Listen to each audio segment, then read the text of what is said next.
Assalamualaikum warahmatullahi wabarakatuh. Waalaikumsalam.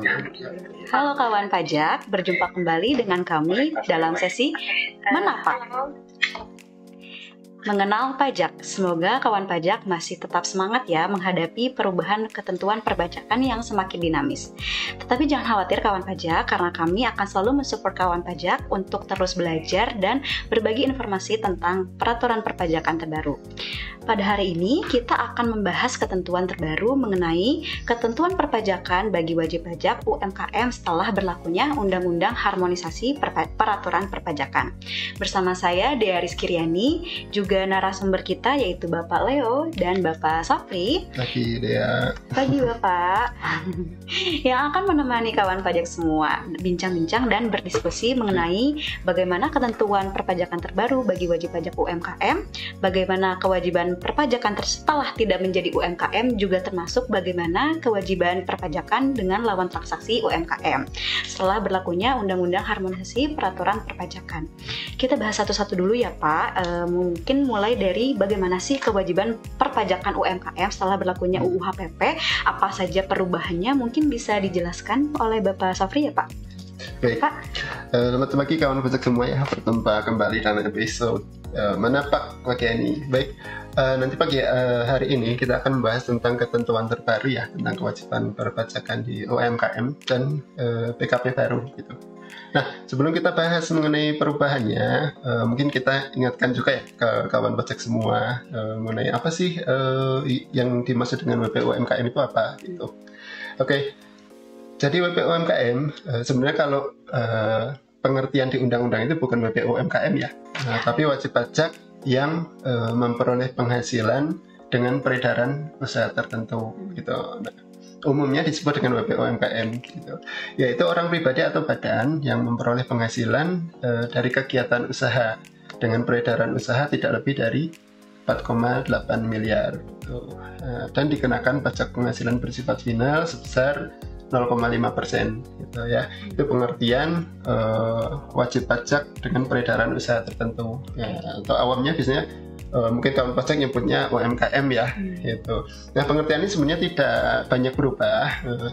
Untuk ketentuannya itu sebenarnya tidak bukan ketentuan baru ya. Jadi sudah diatur mulai tahun 2013 di PP 46 2013, kemudian ada perubahan di tahun 2018 itu di PP 23. Kemudian kemarin setelah ada Undang-Undang HPP ya, itu diatur kembali di PP 55 tahun 2022 seperti itu.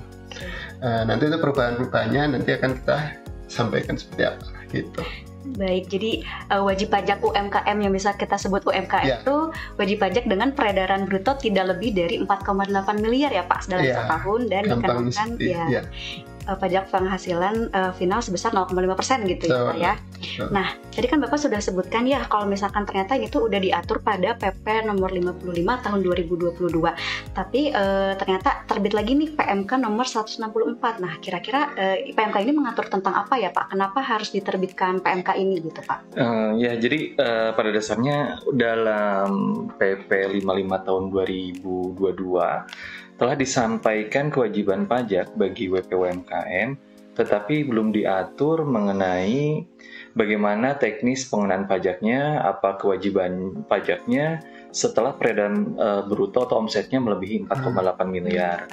Dan bagaimana ketentuannya apabila si WP-UMKM ini atau yang peredaran tertentu tadi bertransaksi dengan wajib pajak yang lain. Nah, makanya di dalam PP 55 tahun 2022 ini dibahas lagi tentang teknisnya. Kurang lebih kayak gitu. Biasanya pembahasan terkait teknis ini tuh lebih luas ya Pak ya, karena kasus yang dihadapi wajib pajak itu bermacam-macam gitu ya Pak ya. Ya, mungkin semoga nanti dalam pembahasan hari ini nanti kita bisa sampaikan secara ringkas ya dan mudah dipahami oleh kawan pajak semua. Jadi jangan takut. Jadi jangan takut ya kawan pajak. Baik, meskipun di antara kawan pajak ada yang bukan termasuk UMKM nih Pak, tapi juga harus mengetahui tentang ketentuan ini apabila nanti bertransaksi dengan wajib pajak yang UMKM. Nah, apakah setiap wajib pajak dengan omset tidak lebih dari 4,8 miliar itu penghasilannya cukup langsung dikalikan dengan 0,5% atau bagaimana Pak? Jadi secara garis besarnya itu memang seperti itu ya. Tetapi tidak semua penghasilan yang diterima oleh wajib pajak dengan peredaran usaha tertentu tadi tidak lebih dari 4,8 miliar dikenakan pajak yang bersifat final 0,5% tadi gitu. Jadi ada ketentuan-ketentuan lainnya gitu, jadi nggak melulu 4,8 langsung 0,5% gitu, nggak kayak gitu juga. Nanti akan kita bahas ya secara detail. Baik, maksudnya kayak gimana tuh Pak? Apakah berarti wajib pajak yang omsetnya tidak lebih dari 4,8 miliar itu nggak langsung otomatis dikalikan 0,5% ya Pak? Iya, gitu. Jadi nanti yang diatur di PMK 164 tahun 2023 ini tidak hanya objeknya ya, jadi termasuk pengecualian juga ditegaskan di PMK 164 ini. Jadi yang termasuk dalam WP UMKM yang tadi dikenai PPh 0,5% itu adalah penghasilan yang diperoleh dari kegiatan usaha. Itu seperti misalnya usaha dagang, industri, atau jasa gitu. Nah, di PMK 164 2023 ini ada penghasilan yang dikecualikan. Jadi meskipun dia omsetnya tidak lebih dari 4,8 miliar, itu pengenaan pajaknya menggunakan tarif umum. Jadi tidak 0,5%. Nah, pengecualiannya itu apa? Jadi objek pajaknya yang dikecualikan dari pengenaan PPh 0,5% yaitu penghasilan yang diperoleh oleh orang pribadi misalnya, itu dari pekerjaan bebas salah satunya. Kemudian ada penghasilan yang memang pengenaan pajaknya itu diatur tersendiri gitu ya. Jadi penghasilan yang dikenakan pajak bersifat final tapi diatur tersendiri. Nah, ini contohnya misalnya kayak usaha sewa tanah dan bangunan, kemudian pengalihan tanah dan bangunan, atau misalnya kayak ini penjualan bahan bakar Pertamina. Nah, itu kan ada aturan sendiri gitu. Jadi meskipun omsetnya tidak lebih dari 4,8 miliar itu tidak masuk ke pengertian WP UMKM. Termasuk juga kalau ada penghasilan dari luar negeri, nah, itu juga nggak masuk yang dikenakan PPh 0,5%. Nah, kemudian terakhir yaitu penghasilan yang tidak termasuk bukan objek ya, karena bukan objek ya otomatis nggak dikenakan pajak. Itu jadi ada pengecualian ya, tidak otomatis tidak lebih dari 4,8 miliar langsung dikenakan 0,5% itu tidak seperti itu. Gitu. Jadi tidak semua penghasilan dengan omset tidak lebih dari 4,8 miliar itu dikenakan PPh final 0,5% ya kawan pajak. Harus dilihat juga nih jenis penghasilannya tadi ya Pak ya. Apakah objeknya merupakan objeknya merupakan termasuk apa tidak. Nah, mungkin lanjutnya ya Pak ya, apakah terdapat perubahan di PMK 164 ini untuk subjek pajak dan jangka waktunya? Untuk jangka waktu PPh final yang 0,5% ini tidak ada berubah ya. Jadi terdapat penambahan subjek pajak, yaitu kalau dulu udah jelas kan orang pribadi selama 7 tahun ya, untuk CV koperasi itu 4 tahun, terus untuk PT 3 tahun. Cuman untuk aturan yang baru ini BUMDes dan perseroan perorangan merupakan penambahan subjek yang diatur dalam PP 55 tahun 2022 ini. Setelah jangka waktu tersebut terlewati, maka pengenaan PPh 0,5%-nya tidak dapat digunakan lagi. Nah, untuk yang BUMDes dan perseroan perorangan ini diatur selama 4 tahun. Jadi lebih dari itu sama kayak CV dan firma ya? Iya, betul. Jadi nanti kalau misalnya udah lewat 4 tahun masuk ke tarif pasal 17 yang tarif umum. Iya, tarif umum ya di Undang-Undang PPh. Ya kurang lebih kayak gitu. Jadi batas waktunya aja masih sama, cuman ada penambahan yang BUMDes sama perseroan perorangan aja yang dua itu. Penambahan subjek ya. Jadi PP 55 ada penambahan subjek yang dapat memanfaatkan pajak penghasilan final 0,5%. Oke, baik. Tadi itu ada penambahan subjek, BUMDes dan perseroan perorangan ya Pak ya. Tapi nggak ada yayasan ya tadi saya dengar Pak. Untuk yayasan tidak termasuk subjek pajak yang dikenakan PPh final 0,5% sesuai dengan ketentuan PP 55, tetapi menggunakan tarif umum yang PPh pasal 17 di Undang-Undang PPh. Nah, lalu yang dikecualikan dari pengenaan PPh 0,5% sesuai dengan ketentuan PP 55 yang dikenakan PPh dengan tarif umum pasal 17 Undang-Undang PPh, antara lain wajib pajak memilih untuk dikenakan pajak penghasilan berdasarkan ketentuan umum.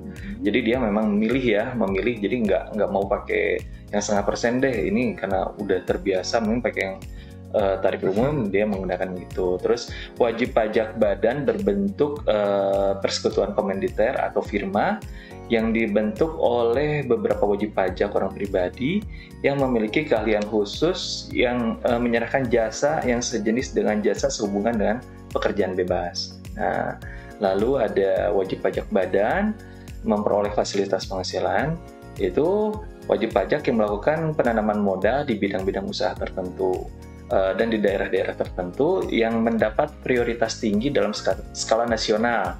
Nah, ini diatur dalam pasal 31A Undang-Undang PPh. Lalu ada wajib pajak yang melakukan penanaman modal baru yang merupakan industri pionir sebagaimana dimaksud dengan dalam PP 94 tahun 2010. Dan wajib pajak kawasan ekonomi khusus sebagaimana dimaksud pasal 75 dan pasal 78 Peraturan Pemerintah Nomor 40 Tahun 2021. Nah, namun untuk wajib pajak yang memperoleh fasilitas pajak penghasilan ini tidak kita bahas pada sesi ini ya. Jadi kita batasi dulu di tadi yang UMKM tadi. Ya. Jadi ada pengecualian tadi, selain pengecualian objek, ini pengecualian subjek. Ya. Baik. Jadi sebenarnya wajib pajak dengan omset tidak lebih dari 4,8 miliar itu tidak otomatis dikenakan PPh final. Jadi harus dilihat dulu objek dan subjeknya ya Pak ya. Iya, betul. Baik. Nah, dan ternyata tadi disebutkan oleh Pak Leo bahwa wajib pajak UMKM itu juga bisa memilih untuk menggunakan tarif umum ya Pak. Iya, betul. Jadi wajib pajak UMKM diberi pilihan, boleh menggunakan tarif umum atau PPh final 0,5% tadi, tapi ada konsekuensi yang harus diperhatikan untuk masing-masing pilihan gitu. Jadi kalau misalnya dia menggunakan tarif umum kan mau tidak mau dia harus melakukan pembukuan juga gitu. Jadi memang kalau misalnya menggunakan tarif 0,5% yang PPh final tadi, wajib pajak akan lebih mudah dalam melakukan perhitungan pajaknya. Jadi tinggal berapa omsetnya, tinggal dikalikan tarif, kurang lebih seperti itu. Baik, jadi pada dasarnya tujuan untuk memberikan pilihan itu ya untuk kemudahan wajib pajak itu sendiri ya Bapak ya. Iya. Namun kembali lagi tadi kenapa dikasih pilihan itu, jika itu dengan menggunakan tarif umum itu dirasa lebih adil gitu kan, lebih adil karena dia akan membiayakan dari biaya-biaya dari kegiatan usahanya mereka gitu. Jadi silahkan ya kawan pajak untuk dapat mempertimbangkan dalam perhitungan pajaknya apakah ingin menggunakan tarif umum atau tarif PPh final 0,5%. Silahkan dapat dipilih dan dihitung masing-masing. Nah, tadi sudah disampaikan nih Pak, tujuannya diadakannya pilihan antara tarif umum juga tarif PPh final 0,5%. Nah, untuk konsekuensinya nih, adakah konsekuensinya dalam memilih kedua tarif tersebut? Ya, tadi sudah disampaikan ya. Jadi kalau misalnya wajib pajak UMKM itu sebenarnya tidak harus menggunakan tarif 0,5%, tapi boleh memilih menggunakan tarif umum, gitu ya. Tadi juga sudah dijelaskan oleh Pak Leo ya. Kalau tiap-tiap pilihan itu pasti ada konsekuensinya, gitu ya. Jadi misalnya wajib pajak menggunakan tarif 0,5%. Nah, itu memang secara perhitungan itu lebih mudah, lebih sederhana. Karena kan cuma menghitung peredaran usaha per bulan gitu ya, terus dikalikan dengan 0,5% gitu. Lebih mudah, tetapi tidak kalau dilihat dari beban pajaknya mungkin terasa kurang adil ya. Jadi kalau mungkin ada wajib pajak omsetnya sama, tapi penghasilan netonya, penghasilan bersihnya berbeda. Nah, tapi beban pajaknya sama kalau menggunakan PPh final yang 0,5% UMKM gitu. Tapi kalau menggunakan tarif umum, misalnya wajib pajak itu omsetnya tidak lebih dari 4,8 miliar, tapi menggunakan tarif umum Ya, konsekuensinya perhitungannya lebih kompleks. Ya, perhitungannya lebih kompleks karena harus menghitung omsetnya berapa, kemudian HPP, biaya. Nanti ada namanya koreksi fiskal, baru ketemu penghasilan kena pajak. Ya, kemudian dikalikan dengan tarif umum. Nah, tarif umum itu ada yang menggunakan fasilitas 31E, ada yang enggak gitu. Nah, mungkin wajib pajak itu harus belajarnya lebih banyak. Cuman kalau dengan menggunakan tarif umum itu mungkin lebih adil ya, karena dia menghitungnya dari penghasilan kena pajak, penghasilan bersihnya berapa, kemudian dihitung penghasilan kena pajaknya berapa. Jadi kalau misalnya omsetnya berbeda tapi keuntungan bersihnya yang sama, ya mungkin pajaknya akan sama gitu kalau menggunakan tarif umum gitu. Baik, jadi sebenarnya memang lebih adil untuk menggunakan tarif umum ya kawan pajak. Namun tarif khusus ini mungkin ada untuk memudahkan kawan pajak yang masih baru berusaha gitu ya Pak. Ya, Saya baru masih belajar pajak dan baru menjadi wajib pajak. Ya. Ini akan memudahkan. Memudahkan karena tinggal dikali 0,5% aja ya Pak ya. Iya. Tapi tetap tujuannya nanti akan menggunakan tarif umum ya Pak setelah jangka waktunya habis, yaitu 7 tahun ya. Ya, jadi betul. Seperti dikasih ini ya, Pak Sopri, dikasih waktu untuk belajar gitu ya. Betul. Jadi kan pribadi 7 tahun, terus CV dan kawan. Jadi selama misalnya ada wajib pajak baru daftar nih, biasanya kalau baru daftar itu kan belum tahu ketentuan pajak itu gimana sih gitu. Nah, bisa memilih untuk menggunakan PPh 0,5%. Gitu. Jadi lebih gampang cara menghitungnya. Gitu. Tapi ingat tadi ada jangka waktunya ya. Tarif PPh 0,5% itu nggak bisa digunakan selamanya. Tadi ada yang disampaikan tadi, ada 7 tahun, 4 tahun, terus ada 3 tahun tergantung subjek pajaknya. Gitu. Nah setelah itu ya mau nggak mau harus menggunakan tarif umum gitu. Nah, baik ya nanti nah jika wajib pajak memilih menggunakan tarif sebesar 0,5% Pak. Nah ternyata wajib pajak tersebut mengalami kerugian nih dalam melaksanakan usahanya. Apakah tetap dikenakan pajak Pak? Nah ini juga salah satu ini ya, kekurangannya. Di tarif pengenaan PPh final ini. Jadi kalau misalnya sudah dari awal memilih menggunakan tarif PPh final 0,5%, ya berarti kalau ada kerugian itu tetap dikenakan pajak penghasilan. Iya. Berbeda dengan kalau misalnya menggunakan tarif umum. Ya, karena kalau tarif umum itu kan ada perhitungan laba ruginya dulu. Nanti ketemu penghasilan bersihnya berapa. Ya kalau rugi kan berarti tidak ada pajaknya. Itu salah satu konsekuensi yang harus mungkin diperhatikan oleh kawan pajak semua gitu. Baik, berarti kawan pajak bisa menilai sendiri ya, ada kelebihan dan kekurangan dari masing-masing tarif yang bisa dipilih. Silahkan dipertimbangkan oleh kawan pajak semua mungkin ya. Baik. Nah, tadi kan kita sudah membahas tentang kelebihan dan kekurangan dari tiap tarif nih Pak. Nah, sekarang mungkin saya pengen nanya nih, kalau misalkan wajib pajak memilih menggunakan tarif umum, bagaimana prosedurnya? Apakah langsung saja wajib pajak tersebut pada SPT tahunannya langsung menggunakan tarif umum, atau ada ketentuan yang harus dilakukan gitu Pak oleh wajib pajak? Jadi kalau misalnya si WP ini pengen menggunakan tarif umum, itu nggak bisa langsung ujuk-ujuk dilaporin di SPT, lapor SPT langsung masukin laporan keuangannya, nggak kayak gitu. Jadi tetap si wajib pajak UMKM ini yang memilih menggunakan tarif umum harus memberitahukan penggunaan tarif umum ke DJP. Nah, caranya gimana? Nah, di sini bisa disampaikan melalui surat via ekspedisi ke KPP terdaftar atau melalui secara elektronik itu di DJP online pada menu KSWP. Nah, pemberitahuan ini harus disampaikan paling lambat akhir tahun buku dalam tahun berikutnya untuk memilih menggunakan tarif umum, atau saat wajib pajak terdaftar dalam hal tahun pertamanya memilih menggunakan tarif umum. Jadi memang harus ngasih tahu ke DJP-nya gitu. Sebelum itu ya menerapkan tarif umum. Ya. Jadi kalau misalnya tahun depannya mau menggunakan tarif umum, ya berarti akhir tahun ini harus masuk menyampaikan pemberitahuan penggunaan tarif umum. Atau kalau misalnya wajib pajak baru terdaftar nih, kelihatannya lebih menguntungkan menggunakan tarif umum. Ya pada saat pendaftaran berarti langsung memberitahukan bahwa tahun pertama menggunakan tarif umum. Gitu. Jadi kawan pajak nggak bisa langsung pakai Ucuk-ucuk. tarif umum gitu ya, tiba-tiba nggak bisa gitu ya Pak. Tetap harus ngasih Ada surat prosedurnya. pemberitahuan ke DJP. Jadi bisa lewat pos, bisa lewat datang langsung ke TPT atau Iya. bisa secara elektronik pada DJP online. Iya. Nah, oke, selanjutnya mungkin kita akan membahas gimana nih Pak teknis pengenaan pajak untuk UMKM ini Pak. Ini mungkin aturan-aturan Teknisnya. yang agak berbeda dengan ketentuan sebelumnya ya. Oke. Jadi di PP 55 tahun 2022 ini pengenaannya dibedakan antara wajib pajak keuangan pribadi dan badan. Ya, kalau di ketentuan sebelumnya kan sama ya. Nah, kalau di PMK 14 2023 sebagai teknis pelaksanaan dari ini ya PP 55 tahun 2022 untuk orang pribadi. Orang pribadi itu ada batasan omset atau peredaran usaha yang tidak dikenakan PPh final. Itu. Jadi ada batasan 500 juta. Itu kalau ketentuan yang lama kan dari awal berusaha omsetnya berapa langsung kena 0,5%. Nah, kalau yang di ketentuan setelah Undang-Undang HPP itu omset sampai dengan 500 juta itu tidak dikenakan PPh final.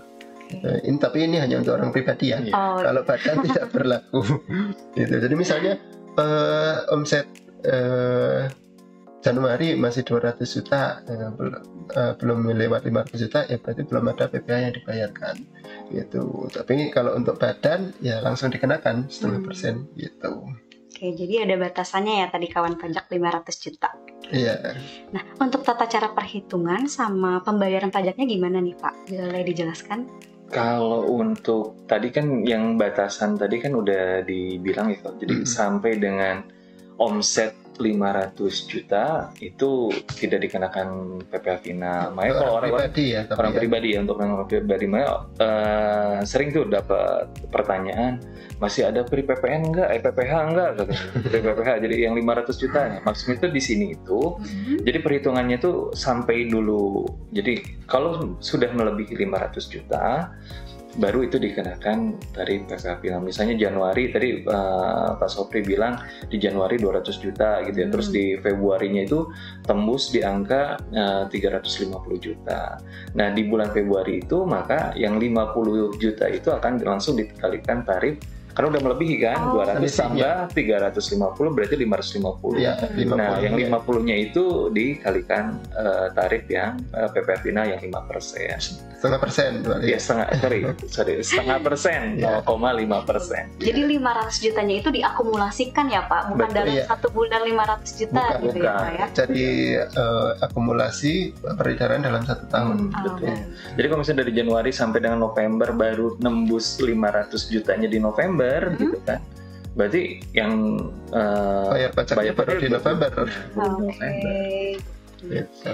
Tapi bisa jadi nih kawan pajak dapat peredaran omsetnya di bulan Januari udah 550 juta. Nah, kalau itu langsung dikenakan berarti ya. Tapi dikurangi dulu 500 jutanya ya. Siap. Jadi tadi kan dijelaskan ya kalau penghitungannya itu setiap bulan ya, bukan setiap tahun. Iya. Gitu ya Pak ya.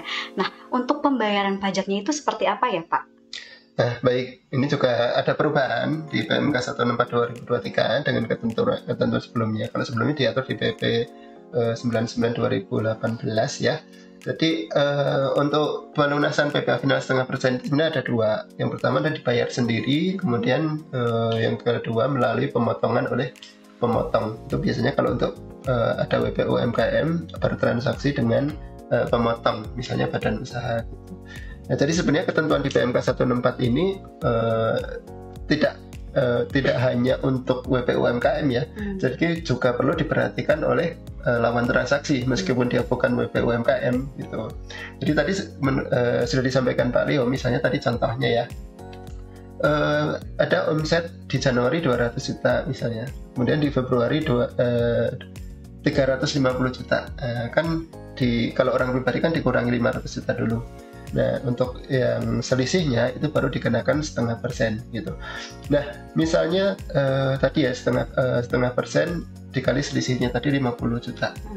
Kalau misalnya wajib pajak orang pribadi akan melakukan pembayaran, ya membuat billing dulu. di DJP online atau bisa minta ke KPP terdaftar, yaitu dengan kode mata akun pajak dan kode jenis setorannya itu 41128420.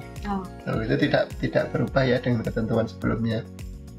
Kemudian yang berubah itu kalau misalnya WP UMKM itu bertransaksi dengan pemotong gitu.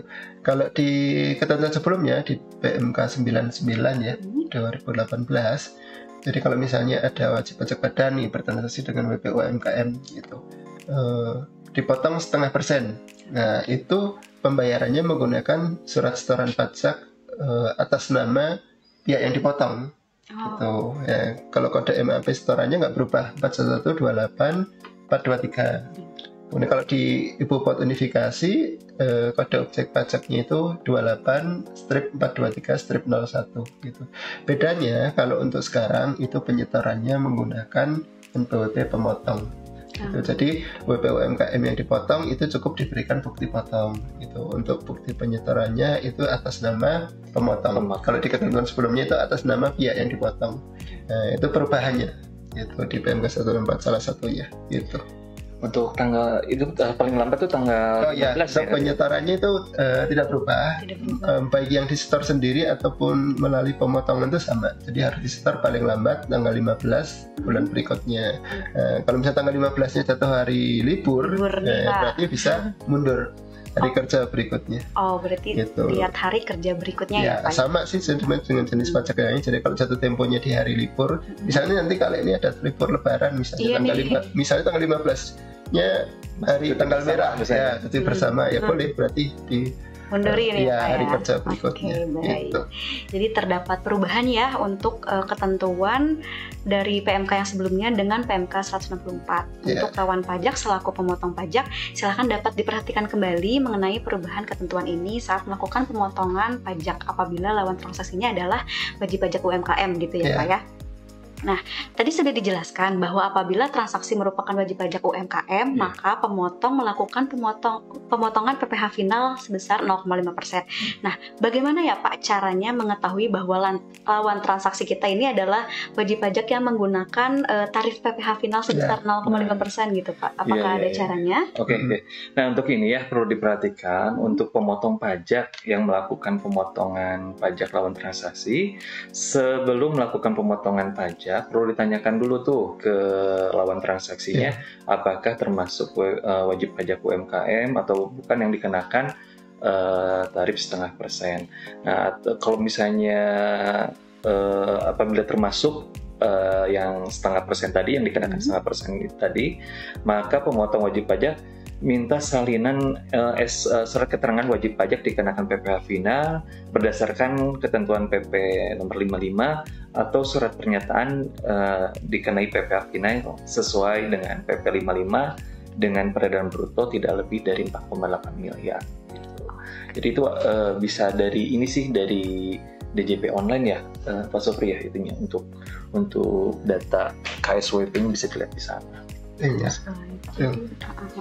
Jadi tadi ada yang dimaksud dengan surat keterangan juga surat pernyataan ya Pak? Iya. Nah, apa ya bedanya tuh Pak? Nah, ini merupakan aturan baru di PMK 164 di 2023. Di PMK sebelumnya itu tidak diatur. Gitu. Jadi di PMK 164 karena di Undang-Undang HPP itu kan untuk orang pribadi yang omsetnya tidak lebih dari 500 juta kan PPh-nya 0 ya. Nah, untuk mengakomodasi pemotongan pajaknya di PMK 164 itu ada yang disebut dengan surat keterangan dan surat pernyataan. Nah, bedanya apa? Jadi kalau misalnya ada pemotong pajak badan usaha bertransaksi dengan WP UMKM, ditanya dulu apakah termasuk WP UMKM atau enggak. Kalau iya, nah itu kalau untuk badan tidak masalah ya, tinggal diminta surat keterangannya. Nah, tapi kalau untuk orang pribadi itu harus diminta surat pernyataan atau surat keterangan. Ya, jadi kalau omsetnya tidak lebih dari 500 juta itu diminta surat pernyataan. Nah, formatnya itu ada di lampiran PMK 164 2023. Ya, yang ada surat pernyataan nanti bisa dilihat ya kawan pajak semua. Nanti diberikan ke pemotongnya. Kalau yang di situ di surat pernyataan itu menerangkan bahwa omsetnya tidak lebih dari 500 juta. Jadi tidak dilakukan pemotongan oleh pemotong pajak. Ya, kalau yang harus sesuai format berarti Pak Sofri. Iya, ada format khususnya. Termasuk surat keterangan ya. Kalau surat keterangan ya karena bisa diajukan secara online, tidak perlu membuat sebenarnya. Tinggal di input di DJP online di menu KSWP, bisa dicetak langsung dari situ. Gitu. Pasti formatnya otomatis standar. Jadi mungkin yang perlu diperhatikan oleh WPO UMKM dan pemotong ya sebenarnya. Kalau untuk orang pribadi, kalau memang omsetnya belum lebih dari 500 juta, ya tinggal ngasih surat pernyataan tadi ke pemotong pajaknya. Itu kalau memang sudah di atas 500 juta, berarti yang dikasih adalah surat keterangan. Surat keterangan ini bisa diperoleh di KPP atau lewat DJP online. Jadi surat keterangan yang menyatakan bahwa wajib pajak termasuk tadi wajib pajak yang dikenai PPh 0,5% berdasarkan PP 55 tahun 2022. Gitu. Jadi singkatnya itu untuk pemotong pajak itu harus memastikan dulu ya Pak, apakah wajib pajak tersebut termasuk wajib pajak UMKM. Nah, kalau misalkan ternyata pribadi UMKM, apakah dia punya surat pernyataan atau surat keterangan gitu ya Pak? Ya? Kalau tidak punya dua-duanya berarti dipotong ketentuan umum. Tarif umum gitu. Ada 21, 23 gitu. Oke, baik. Nah, tadi kan ada yang kalau misalkan dia menyampaikan surat pernyataan, berarti dia dipotongnya 0%. Tapi kalau misalkan dia menyampaikan surat keterangan, berarti dipotongnya 0,5% ya Pak ya? Iya. Nah, kalau misalkan ternyata udah ada yang terlanjur dipotong nih pada tahun 2022 atau 2023, kelebihan nih pemotongannya itu, ketentuannya gimana ya Pak? Ya. Nah, untuk yang kayak gitu ya, yang misalnya tahun 2022 dan 2023 itu kan belum diatur mengenai surat pernyataan. Ya, tapi yang 500 juta sudah diatur. Sementara ketentuan peredaran usaha yang 500 itu kan udah diatur gitu. Ya, di tahun 2022. Makanya itu udah berlaku dari mulai tahun pajak 2022 ya. Dan PMK 164 baru berlaku mulai tahun pajak 2024. Ada 2 tahun ya. Jadi ada kemungkinan terdapat kelebihan pembayaran PPh FINA bagi WPO UMKM untuk tahun pajak yang 2022 dan 2023 apabila dilakukan pemotongan pajak oleh pihak lain gitu. Jadi memungkinkan gitu ya, memungkinkan. Ya, jadi misalnya nanti kalau kemarin ada tahun 2022 atau 2023 ya, karena memang belum mengakomodasi mengenai ketentuan surat pernyataan, apabila terdapat kelebihan pembayaran karena pemotongan, ya itu bisa dimintakan pengembalian setelah lapor SPT atau bisa dipindah bukukan ke tahun pajak berikutnya juga bisa. Gitu. Jadi jangan khawatir ya, pajak yang sudah dibayar tidak bakal hilang ya. Oke, jadi jangan khawatir ya kawan pajak kalau misalkan ternyata tahun 2022 atau 2023 dipotongnya ada kelebihan gitu. Lebih gitu karena bisa dikembalikan atau dipindah bukukan. Iya. Gitu. Nah, sekarang kita bahas mungkin untuk pelaporan SPT-nya nih Pak. Kira-kira gimana sih pelaporan SPT untuk wajib pajak UMKM? Nah, untuk pengisian sih hampir sama dengan ketentuan sebelumnya. Hanya terdapat sedikit perbedaan format pada lampiran SPT itu aja sih. Jadi itu laporan peredaran bruto yang dikenai pajak bersifat final dalam PMK 164 ini diberikan format baru. Nah, pelaporan peredaran usaha setiap bulannya. Dalam lampiran ini juga sudah disediakan kolom untuk mengisi berapa PPh terhutang, baik yang di store sendiri maupun dipotong pihak lain. Jadi ada 3 gitu ya itunya tuh. Ya, jadi bisa dilihat lagi ya kawan pajak kalau kemarin misalnya sudah lapor SPT, tapi lampirannya salah. Ya nanti bisa dibetulkan, dilihat lagi di lampiran PMK 164. Jadi sekarang ada format baru untuk pelaporan peredaran usaha. Iya, ada 3 kolom ya karena tadi kan ada yang dibebaskan dulu ya sampai 500 juta. Kalau dulu kan cuma omsetnya berapa, PPh-nya berapa. Kalau sekarang itu omsetnya berapa, kemudian yang di tadi ya 500 juta itu batasan itu, kemudian ada lagi kolom buat yang dibayar sendiri berapa, yang dipotong berapa gitu. Jadi lebih rinci. Gitu. Kalau sebelumnya setahu saya memang pakai format manual gitu ya Pak, tabel doang gitu ya. Gitu. Kalau sekarang udah ada formatnya di PMK 164 ya Pak. Iya. Nah, jadi terdapat sedikit perbedaan ya Pak dengan ketentuan sebelumnya. Semoga kawan pajak tidak menemui kendala yang sulit gitu ya dalam pengisian SPT tahun 2024 ini. Bisa konsultasi. Bisa konsultasi ya, bisa. Oke.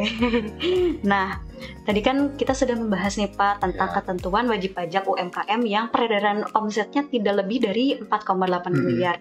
Nah, gimana ketentuannya untuk wajib pajak yang omsetnya sudah melebihi dari 4,8 miliar Pak? Iya, jadi mungkin untuk wajib pajak ya peredaran usaha itu kan setiap tahun ya berbeda-beda ya, kadang naik kadang turun gitu. Nah bagaimana kalau sudah misalnya nih tahun berikutnya dia sudah lebih dari 4,8 miliar. Nah berarti tahun berikutnya ya otomatis dia sudah tidak termasuk dalam pengertian WP UMKM. Berarti pengenaan pajaknya sudah tidak bisa memakai yang 0,5%, tapi harus menggunakan ketentuan umum atau pasal 17 seperti itu.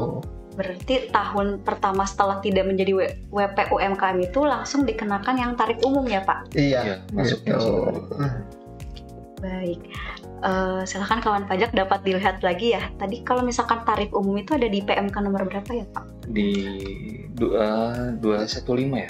Ya, jadi kalau misalnya nanti tahun berikutnya wajib pajak sudah tidak menggunakan tarif 0,5% ya, karena omsetnya di atas 4,8 miliar, ya berarti harus menggunakan tarif umum. Nah, perhitungannya itu bagaimana? Itu diatur tersendiri. Jadi di PMK 215 tahun 2018. Jadi harus menggunakan PPh pasal 25. Gitu. Nah, cara perhitungannya ada di PMK 215 2018. Nanti kawan pajak bisa lihat lagi ya cara menghitungnya bagaimana gitu. Di situ juga sudah dijelaskan per jenis wajib pajak ya.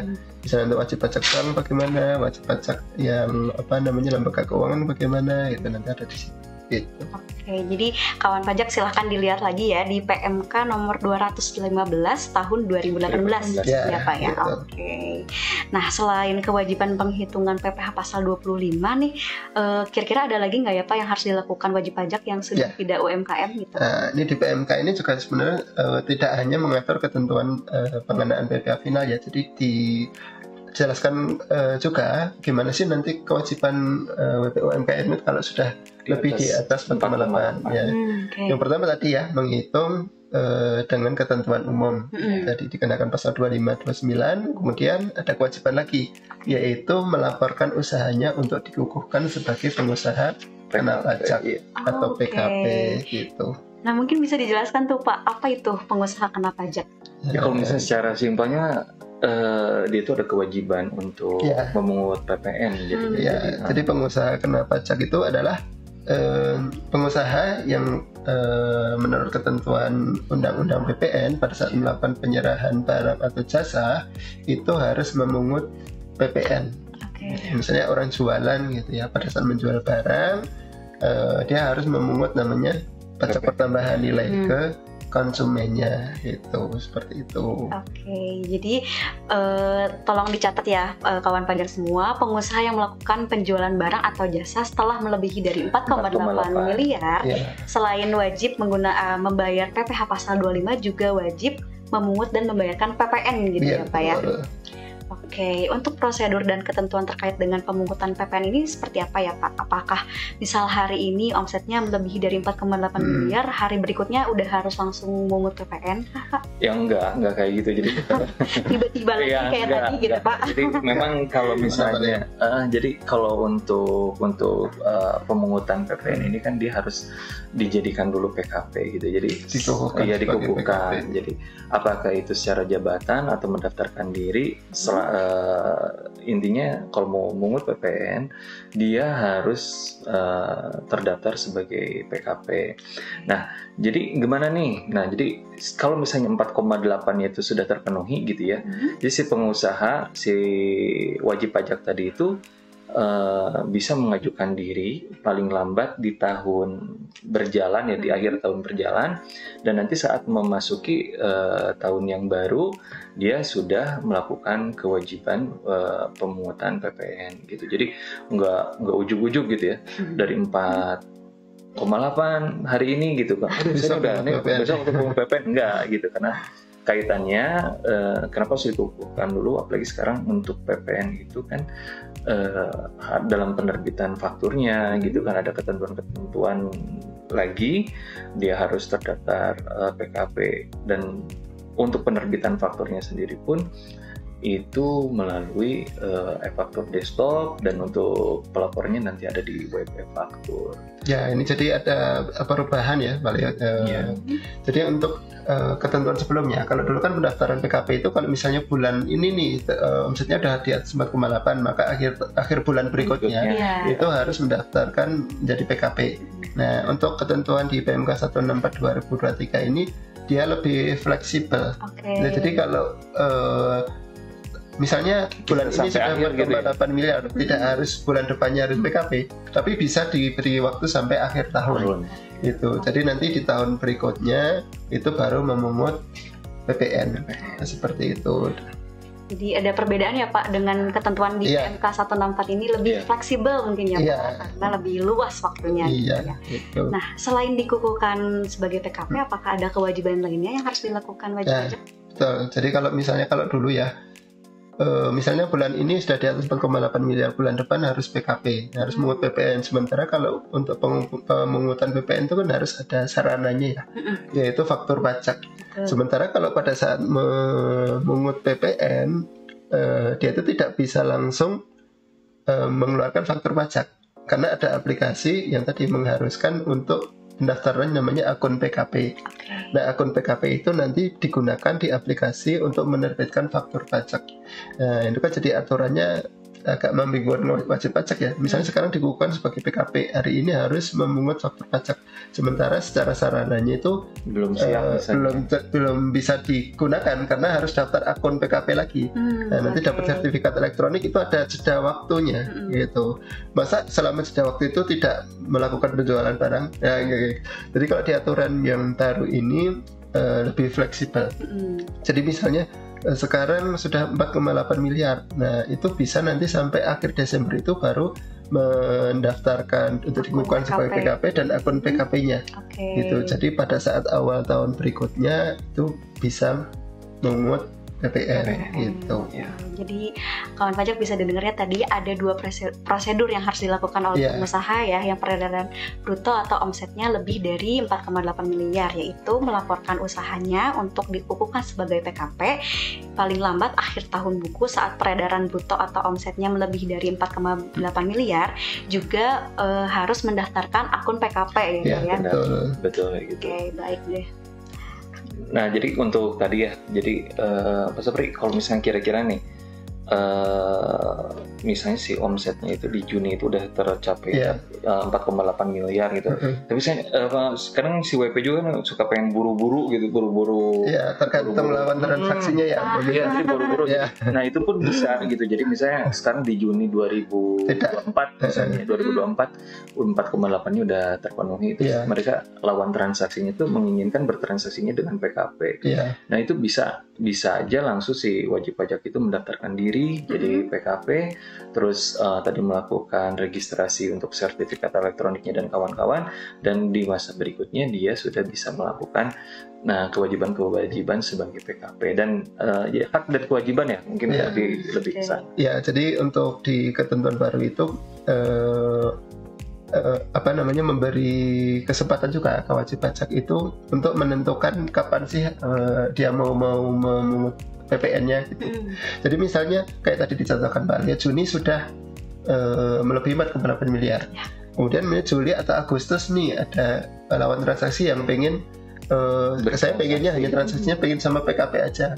Nah, ini boleh nih wajib pajak misalnya di bulan Juli itu daftar PKP, tapi bulan berikutnya tidak harus langsung memungut PPN, tapi bisa menentukan si wajib pajak itu saya pengen memungut PPN-nya mulai misalnya 1 Agustus, boleh. Nah, sekarang aja boleh. Jadi kalau PKP-nya Juli, tapi dia menentukan memungut PPN-nya di bulan depannya, boleh. Tetapi yang tidak diperbolehkan itu adalah melewati akhir tahun buku. Jadi PKP-nya misalnya Juli, tapi pengen mengutnya Februari tahun depan, nggak bisa. Jadi kalau misalnya PKP-nya Juli, ya berarti awal tahun berikutnya itu harus memungut PPN. Tapi kalau meminta lebih awal boleh. Jadi misalnya Juli PKP, Agustus saya pengen memungut PPN, boleh. Itu jadi waktu mulai memungut PPN itu tidak sama dengan tanggal pengukuhan PKP-nya.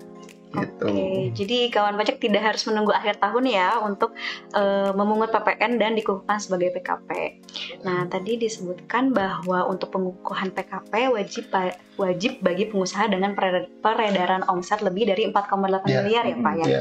Nah, apakah jika belum melebihi omset 4,8 miliar wajib pajak tersebut tidak boleh mendaftarkan sebagai PKP? Ya. Boleh banget. Ya, Boleh jadi, banget ternyata kawan pajak. ya, jadi untuk yang wajib itu ya yang di atas 4,8 itu wajib. Oke. Kalau tidak lebih dari 4,8 itu ada opsi. Jadi boleh mendaftarkan sebagai PKP dan memungut PPN. Biasanya ini kalau kasus di lapangan itu misalnya memang tadi disebutkan lawan transaksinya pengen saya kalau kamu pengen menjual barang ke saya kamu harus PKP. Padahal dia omsetnya belum di atas 1,8 miliar. Nah, misalnya menemui kasus seperti itu ya tinggal daftar ke KPP aja untuk dikukuhkan sebagai PKP. Gitu. Jadi secara sukarela gitu. Jadi akan mendaftarkan diri. Jadi diperbolehkan ya kawan pajak ya untuk pengusaha kecil memungut PPN asalkan sudah dikukuhkan sebagai PKP gitu ya. Nah, untuk pengusaha yang dengan peredaran usaha atau omsetnya melebihi dari 4,8 miliar, apabila tidak melaporkan usahanya untuk dikukuhkan sebagai PKP, apakah ada sanksinya? Nah, untuk pengusaha dengan peredaran di atas sudah melebihi 4,8 miliar, kewajiban pelaporan kegiatan usaha untuk dikukuhkan sebagai PKP bersifat wajib. Nah, sehingga apabila tidak dipenuhi, ya jelas ada sanksinya. Jadi DJP akan mengukuhkan, secara jabatan dan pengusaha tersebut harus menyetorkan PPN yang seharusnya dipungut ditambah sanksi dengan sesuai dengan ketentuan perpajakan. Jadi nggak cuman dari pas daftar ke depan gitu ya, karena dikukuhkan. Nah, dia akan dihitung tuh sejak kapan sih seharusnya si wajib pajak itu memungut PPN. Nah, jadi ruginya tuh di sini kalau misalnya udah 4,8 tapi nggak peduli gitu ya, nggak lapor untuk dikukuhkan, tetap ditagih PPN plus sanksi ya. Ya, jadi perlu diperhatikan kawan pajak semua ya nanti mengenai batasan omset. Kalau sudah di atas 4,8 miliar tahun ini ya berarti mulai tahun depan wajib harus melaporkan usahanya untuk dikukuhkan ya Pak ya sebagai PKP gitu. Perhatikan juga kapan harus memungut PPN-nya karena kalau nggak ada sanksinya. Baik, untuk ketentuan dalam PMK 164 ini apakah masih ada yang perlu kawan pajak ketahui Pak?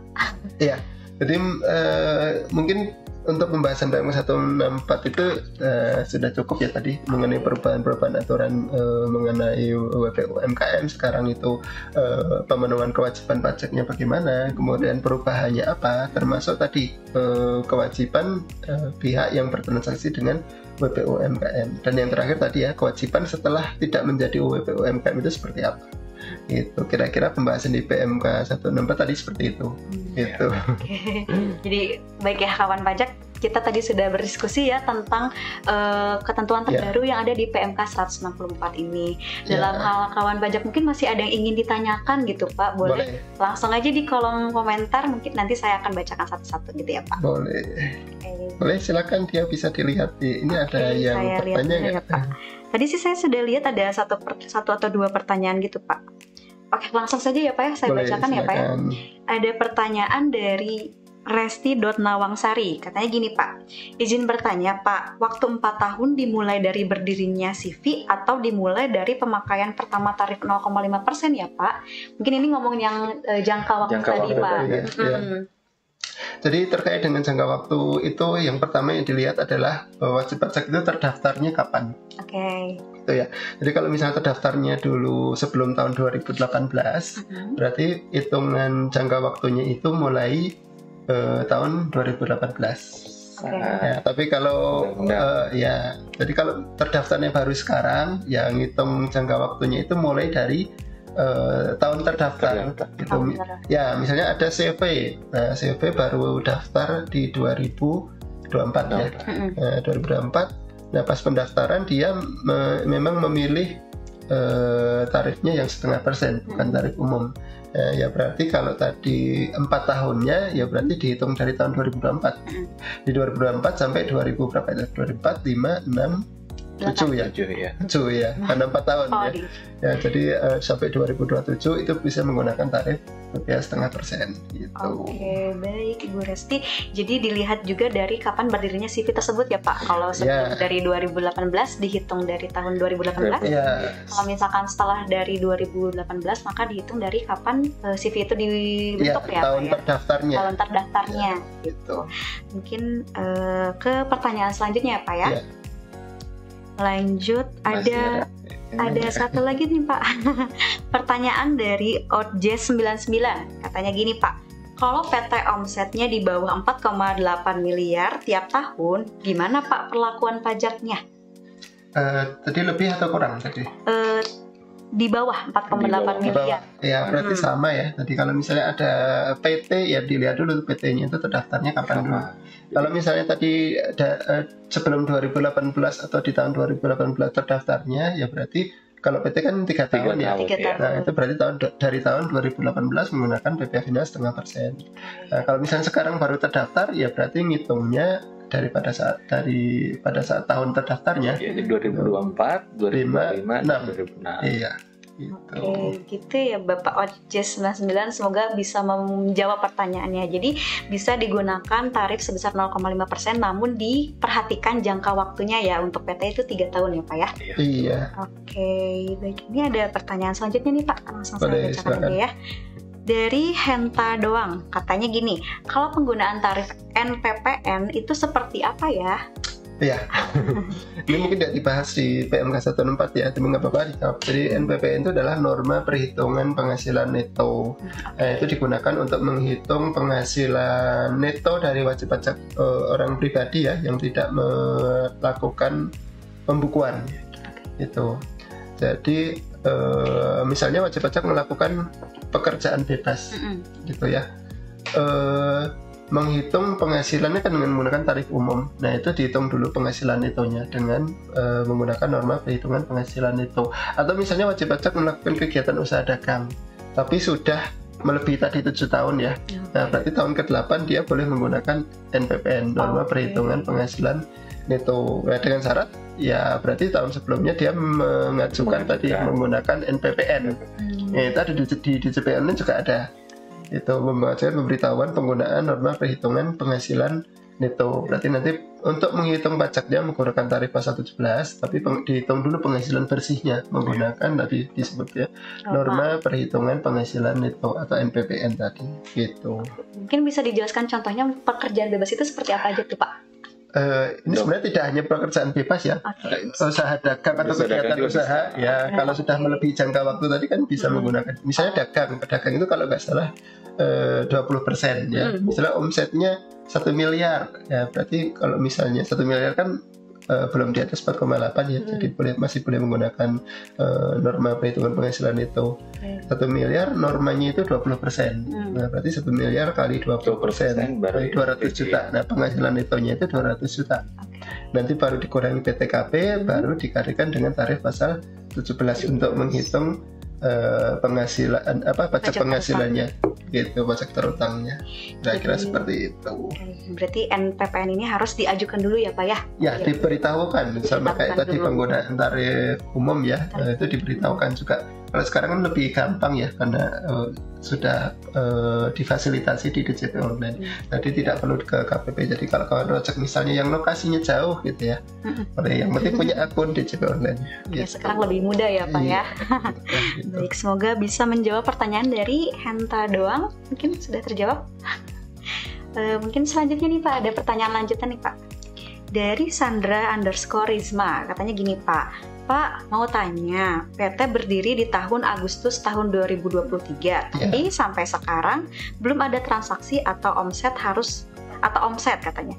Harus laporkah ke badannya untuk tahun 2023? Ya, itu tetap ya harus lapor. Jadi ada selama dia sudah berdiri, ya tetap harus lapor walaupun nihil gitu ya, itu tetap dia harus melaporkan SPT tahunannya. Ya, karena tadi NPWP-nya terdaftarnya masih aktif ya. Yang masih aktif ya, kalau sudah lewat tahun buku atau tahun pajak, ya berarti SPT tahunannya tetap disampaikan meskipun nihil ya. Oke. Gitu. Jadi perlu dicatat ya Pak, tidak hanya wajib pajak badan, tapi wajib pajak orang pribadi juga Iya, ya Pak. orang pribadi juga sama. NPWP-nya aktif tetap harus lapor Ya. walaupun tidak ada penghasilan ya Pak. Ya, Iya. gitu. Gitu. Oke, semoga sudah terjawab ke Sandra. Oke, selanjutnya ada pertanyaan lagi Pak dari Tia.yus. Izin bertanya Pak, jika perhitungan tarif PPh finalnya 0,5% sudah melebihi 4 atau 7 tahun, apakah dikenakan sanksi? Jika ingin menggunakan tarif umum di tahun kelima, apakah juga harus pemberitahuan ke DJP? Itu berarti badan ininya apa? Tadi kalau 4 tahun berarti mungkin PT, CV, CV atau kayaknya apa? ya. Tia.yus boleh dijelaskan apakah ini Oh, iya. PT, CV, apa Ya, pribadi? Mungkin CV kali ya. Mungkin Dia sampai bilang sih Pak, ya, 4 dia atau bilang 7 tahun gitu. Jadi kalau misalnya Iya. OP lewat dari 7 tahun, terus CV lebih dari 4 tahun, Iya. tapi dia masih menggunakan tarif yang 0,5% gitu. Mungkin ke situ kali pertanyaannya. Ya, jadi perlu diperhatikan kalau wajib pajak itu tadi ya, jangka waktunya sudah melewati jangka waktu yang ditetapkan di PP 55 ya. Untuk penggunaan tarif umum itu otomatis. Jadi tidak perlu namanya pemberitahuan ke DJP untuk menggunakan tarif umum. Jadi pemberitahuan ke DJP untuk menggunakan tarif umum itu harus disampaikan kalau belum melewati batas waktu. Misalnya contohnya CV ya, CV kalau CV kan 4 tahun tadi ya. Misalnya di tahun kedua, kayaknya ini lebih menguntungkan nih menggunakan tarif umum. Ya boleh, nanti di tahun kedua itu memberitahukan bahwa tahun depan mau menggunakan tarif umum. Nah, jadi tahun kedua memberitahukan ke DJP, nanti di tahun ketiga itu boleh menggunakan tarif umum. Gitu, seperti itu. Jadi Tia.yus, jadi untuk yang sudah melebihi jangka waktu itu tidak perlu melakukan surat pemberitahuan Iya, ya Pak ya. Tapi kalau misalkan Otomatis. sebelum jangka waktunya berakhir itu wajib Iya. menyampaikan surat pemberitahuan. Betul, gitu. Semoga menjawab ya pertanyaan dari Tia.yus. Oke, mungkin ada lanjutan lagi nih Pak. Dari Lenta Tumanggor, katanya gini Pak, sanksinya gimana aja Pak kalau misalkan omset sudah ada di atas 4,8 miliar tapi belum mengajukan PKP? Ya. Boleh dijelaskan Pak apa aja tuh sanksi yang ada? Ya, jadi misalnya nih contoh Juli 2024 nih sudah di atas 4,8 ya. Kemudian sampai dengan 31 Desember 2024 belum mengajukan PKP. Kemudian di tahun 2025 itu belum memungut PPN atau ya misalnya ada data ditemukan oleh DJP. Ya berarti bisa dikukuhkan pengusaha kena pajak secara jabatan. Gitu. Dan nanti akan dihitung PPN yang harus dipungut, kewajibannya berapa sih? Misalnya kan tadi 4,8 miliarnya di Juli 2024. Misalnya DJP menemukan data di bulan Mei 2025. Padahal sesuai ketentuan dia mulai 1 Januari 2025 itu harus pungut PPN. Nah, nanti oleh DJP itu dikukuhkan secara jabatan di Mei 2025. Tapi akan ditagih juga PPN yang harus dipungut dari Januari 2025 sampai dengan Mei 2025 ya gitu ya.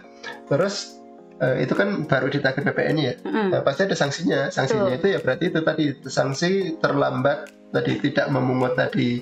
Berapa persen itu Pak? Nah, itu kan bunganya mengikuti kurs KMK ya. Mungkin akan berbeda-beda setiap bulan.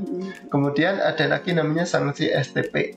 Surat tagihan pajak tidak memungut, tidak membuat faktur itu yang 1% dari DPP. Jadi agak lumayan besar. Lumayan besarnya. Ya, jadi diperhatikan gitu. Jadi bukan dari PPN terutangnya tapi dari DPP. Iya.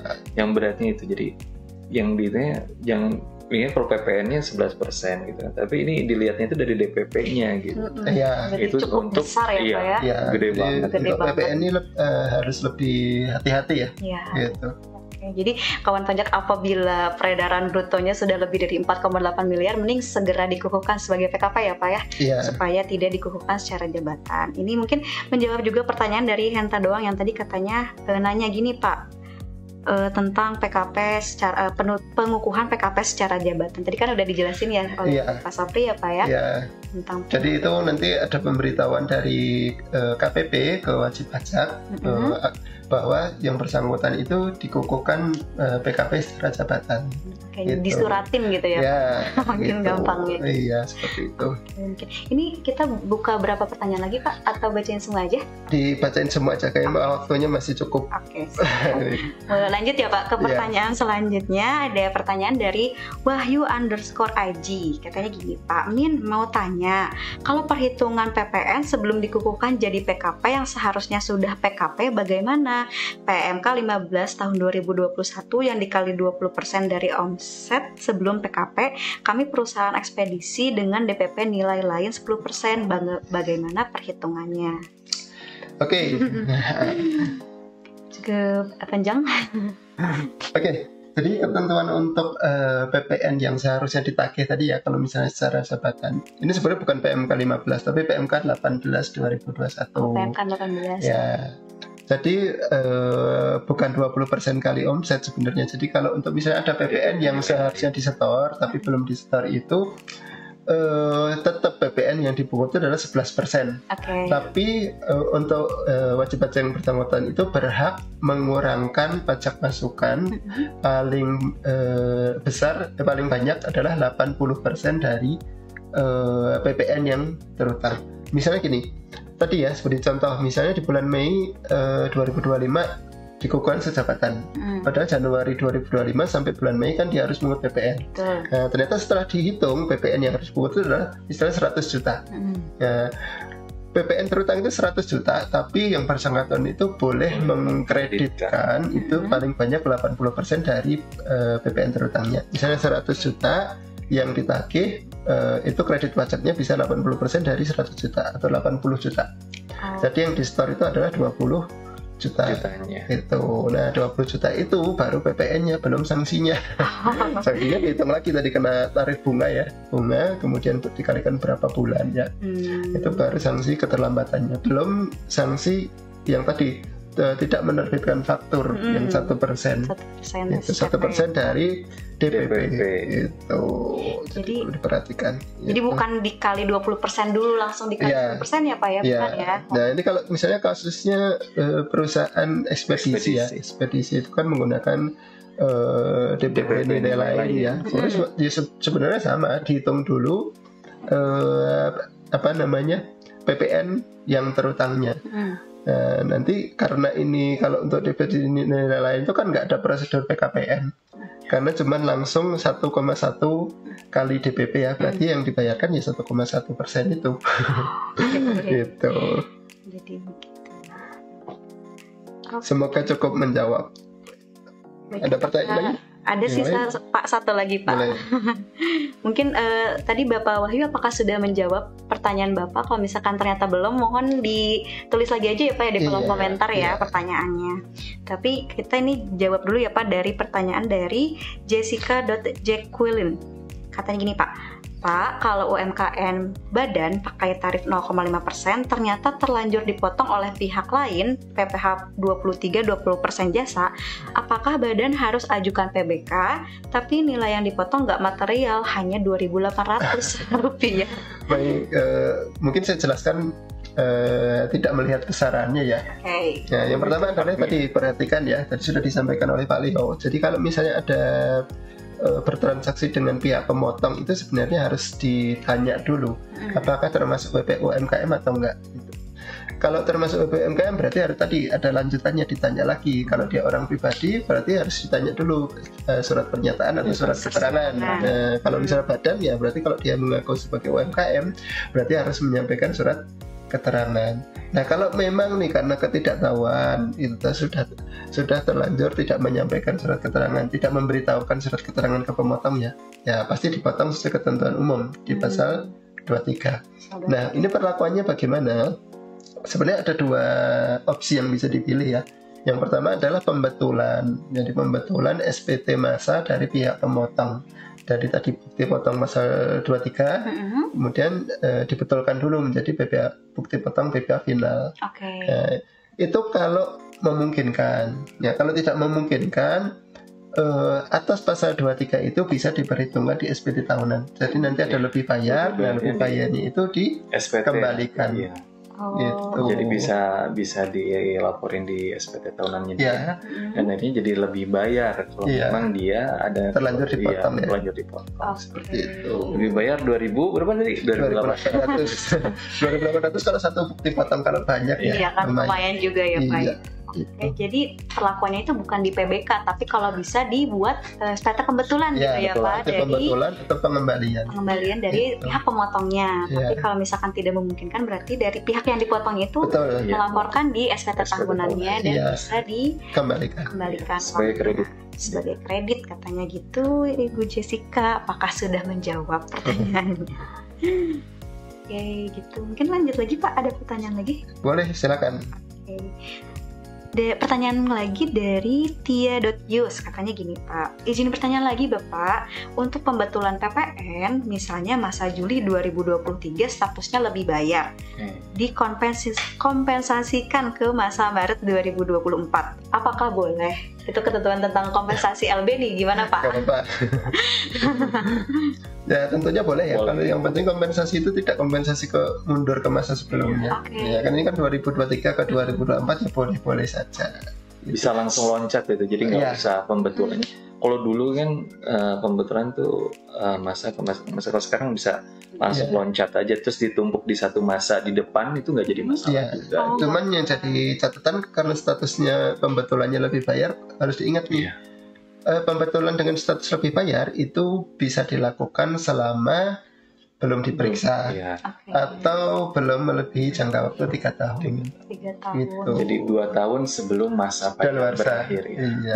Sebelum daluarsa penetapan itu perlu diperhatikan ya kawan pajak semua. Kalau pembetulan dengan statusnya LB, ya itu tadi harus SPT-nya belum pernah diperiksa atau belum melewati jangka waktu 3 tahun. Oke, berarti bisa bebas ya Pak, ke masa mana aja asalkan masa yang di depannya. Iya, jangan kompensasi mundur. Jangan mundur, tapi tidak lebih dari 3 tahun. Iya. Oke, gitu katanya Pak. Alhamdulillah sudah menjawab katanya Bu Jessica dan Bu Tia. Mungkin wajib pajak ada yang mau bertanya lagi, silakan. Boleh, silakan. Kita masih buka sesi tanya jawab ya. Silakan ajukan di kolom komentar. Lumayan banyak ya yang antusias nih Pak. Iya Pak. Terima kasih.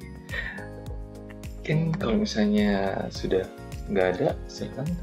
Sudah saja ya Pak berarti ya.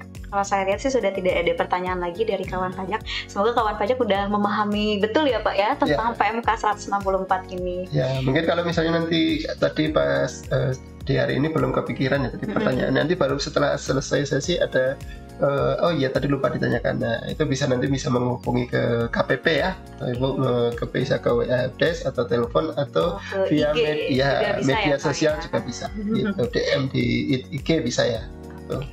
Baik, kalau gitu demikian pembahasan kita dalam sesi Menapa kali ini. Sebelum mengakhiri dengan kegiatan hari ini, mungkin saya akan sedikit menyimpulkan ya Pak ya tentang pembahasan hari ini. Jadi yang pertama, dalam rangka melaksanakan ketentuan Undang-Undang Harmonisasi Peraturan Perpajakan dan Peraturan Pemerintah Nomor 55 Tahun 2022, perlu diatur ulang tentang tata cara pengenaan pajak penghasilan atas penghasilan yang diterima wajib pajak dengan peredaran usaha tertentu, sebagaimana diatur dalam PMK 164. Nah, PMK ini berlaku mulai dari 29 Desember tahun 2023 gitu ya Pak, untuk tahun pajak 2024. Nah, yang selanjutnya, wajib pajak, badan usaha milik desa, badan usaha milik desa bersama, dan perseorangan dengan peredaran usaha tertentu dapat dikenai PPh final sebesar 0,5% dengan jangka waktu maksimal 4 tahun.